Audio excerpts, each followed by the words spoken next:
சாட்டா ஒரு வீடியோ போட்டுருந்தாப்ல. அதுல என்ன வந்து இந்த தளபதிங்கிற பிராண்டை நான் உடைக்கிறேன், அதனால நான் ஸ்பெஷலிஸ்ட் அப்படிங்கிறாப்ல.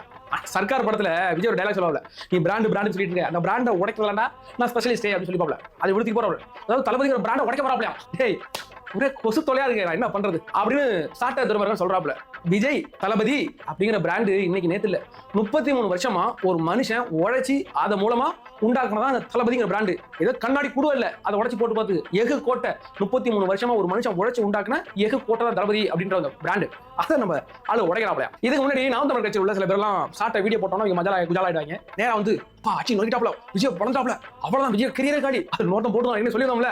அதாவது சாட்டை விஜயோட இமேஜை உடச்சாப்லையா, அதை ரெக்கவர் பண்ணி வரதுக்கு 100 படம் நடிச்சா கூட ரெக்கவர் பண்ண முடியாது, அந்த அளவுக்கு வச்சு தூள் கழிப்பாப்லையா. யாரு சாட்டை அப்படின்னு அவங்க தான் கொஞ்சம் ஒரு பிரச்சனையா இருந்தாங்க.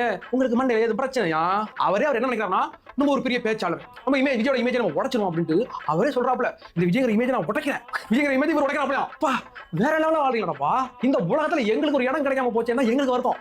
அந்த மணநலம் காப்பகத்துல இந்த ராவண குடியில ஓரமா எங்களுக்கு தங்குறது கொஞ்சம் இடம் கூட ஒரு 2 நாளைக்கு வாழ்ந்து பார்த்தோம்டா.